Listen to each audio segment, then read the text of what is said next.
Mufti Tariq Masood, famous scholar. Like, comment and share Mufti Tariq Masood speeches.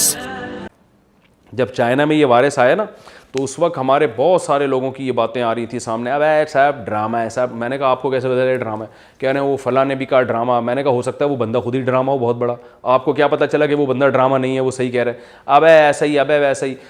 پھر جب یقین ہو گیا نہیں بھی چائنا میں تو وائرس پھیلا ہوا، تو واقعی بڑی خرابی پھیل رہی ہے. تو پھر ہمارے یہاں یہ خبریں آنا شروع ہو گئی. ہم چونکہ وضو کرتے ہیں، ناک میں پانی ڈالتے ہیں، ہمارے یہاں تو وائرس آ ہی نہیں سکتا.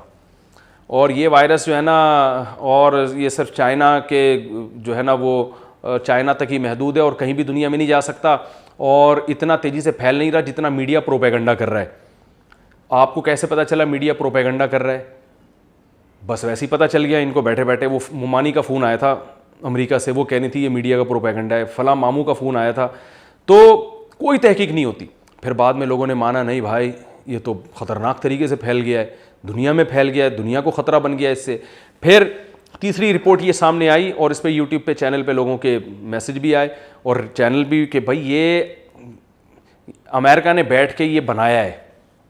اچھا، شروع میں یہ بات بھی آئی تھی کہ یہ امریکہ نے وائرس ایجاد کیا ہے اور یہ پوری دنیا میں پھیلا رہا ہے اور اس کا مقصد ہے چائنا کی معیشت کو دبانا. اب جب امریکہ میں یہ اتنا تیزی سے پھیل گیا، وہی مرنا شروع ہو گئے، تو یہ رپورٹ بھی مارکیٹ سے شارٹ ہو گئی. وہ لوگ خود ہی غائب ہو گئے مارکیٹ سے کہ یار اگر امریکہ نے پھیلایا تو خود اپنے لیے پھیلایا ہوگا، اس نے اپنے آپ کو برباد کرنے کے لیے پھیلایا ہوگا. بعض لوگ یہ کہہ رہے ہیں کہ امریکہ نے پھیلایا تو ہے لیکن اس کو یہ نہیں پتا تھا کہ یہ ہمارے ملک میں بھی آ جائے گا. عجیب بات ہے، ایک ملک کی اتنی ریسرچ تو ہو کہ وائرس کو بنایا کیسے جاتا ہے، پھیلایا کیسے جا رہا ہے، لیکن اس کو یہ نہ پتا ہو کہ یہ میرے ملک میں بھی آ جائے گا. یہ کوئی کامن سینس کی باتیں ہیں؟ تو یہ کیا ہے کہ یہ کیوں نہیں مان لیتے بھائی یہ قدرتی وبا ہے؟ یہ ضروری ہے کہ ہر چیز کسی نے پیدا ہی کی ہو، کسی نے بنائی ہو، کسی نے سازش کی ہو. ٹھیک ہے، میں مانتا ہوں اس بات کا امکان ہے کہ کسی ملک نے یہ وائرس بنایا ہو، لیکن امکان تو ایک تھیوری ہوتی ہے نا، وہ ریسرچ تھوڑی ہوتی ہے، ریسرچ تھوڑی ہے اس پر. کیا یہ ممکن نہیں ہے کہ قدرت کی نے انتقام لیا ہو انسانوں سے، قدرت نے انسانوں کو ڈرایا ہو؟ ہر دور میں وبائیں آتی رہی ہیں. 100 سال پہلے وبا جب آئی تھی اٹلی میں 6 کروڑ لوگ مر چکے تھے. 20 کروڑ اٹلی کی آبادی تھی، 6 کروڑ لوگ اس سے ہلاک ہو گئے. تو کیا وہ بھی کسی کی سازش تھی؟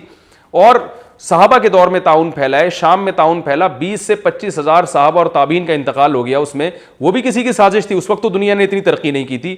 ہر صدی میں کوئی نہ کوئی بڑی وبائی بیماری پھیلتی ہے جس سے دنیا کی آبادی کم ہو جاتی ہے.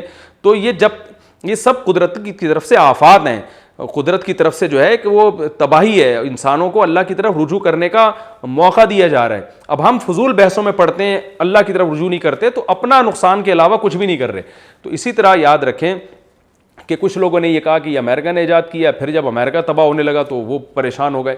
اب ہمارے ہاں اس طرح کی باتیں ہو رہی ہیں کہ یہ جو ہے نا مسجدوں میں جو کراؤڈ پہ پابندی لگائی جا رہی ہے، اور یہ سب اصل میں ان کا مقصد تھا مسجدوں سے لوگوں کو آنے کا روکنا. یہ پلان اے ہے، اور اب پلان بی پر یہ عمل کریں گے. اب مسجد سے روک کے آہستہ آہستہ علماء پہ پابندی لگائیں گے. تو یہ سب آپ کے اپنی تھیوریز ہیں، اپنے نظریات ہیں. مسجدوں پہ پابندی نہیں لگی، پابندیاں ایئرپورٹ پہ پابندی لگنا تو اربوں ڈالر کا جہازوں کی کمپنیوں کا نقصان ہو رہا ہے، تباہ ہو رہی ہیں جہازوں کی کمپنیاں. تو بات کبھی جب زبان سے نکالیں اللہ کا واسطہ کئی دفعہ سوچا کریں میں کیا کہہ رہا ہوں. قرآن میں اللہ کا ارشاد ہے ان السمع والبصر والفؤاد کل اولئک کان عنہ مسئولا. آنکھ سے زبان سے کان سے سوال ہوگا قیامت کے دن. تو اس لیے سب کچھ ہو سکتا ہے، سازشیں بھی ہو سکتی ہیں، لیکن ریسرچ نہیں ہے ہمارے پاس. جب تک کوئی ریسرچ نہیں ہے ہم یہی کہیں گے بھائی آسمانی آفت ہے، کسی ملک نے کوئی وائرس ایجاد کی ہے، سازش کیا ہوگا، ہمیں نہیں پتا بھائی. اگر کوئی تحقیق ہے تو ماہرین کے سامنے پیش کی جائے، ڈاکٹروں کے سامنے پیش کی جائے. آپ خود سے تحقیق پڑھیں گے نا تو تحقیقیں بنانے میں کوئی ٹائم نہیں لگتا. اور ہر قوم میں کچھ نہ کچھ لوگ ہوتے ہیں، گوروں میں بھی ہیں بڑے بڑے پھینکو، وہ خود بھی نئی نئی چیزیں مارکیٹ میں لاتے رہتے ہیں. صاحب نے مجھے کہا وہ انسان نے چاند پہ قدم نہیں رکھا، ایک تحقیق سامنے آئی ہے. میں نے کہا بھائی اس تحقیق کو جس کاغذ پہ لکھی ہے نا اس کو آپ ایسا کریں کشتی بنائیں، پانی میں چلائیں، دھکا دیں، چلے گی، مزہ آئے گا. اس کے علاوہ اس تحقیق ہوئی ہے. میں نے کہا ساری دنیا پاگل ہے، جاپان اور فرانس اور اٹلی اور یہ ساری دنیا نے مانا ہے کہ انسان نے چاند پہ قدم رکھے ہیں، اور آپ کو ایک اخبار میں ایک کالم آ گیا کہ جی چاند پہ قدم نہیں رکھا, تو کہہ رہے ہیں آپ پڑھیں. میں نے کہا میں نہیں پڑھتا, میرا فالتو ٹائم نہیں ہے ایسی چیزیں پڑھنے کا. وہ آپ جیسے لوگوں کو بیوقوف بنانے کے لیے, ان سے تو میں نے اس طرح نہیں کہا, لیکن دل چاہ رہا تھا کہوں.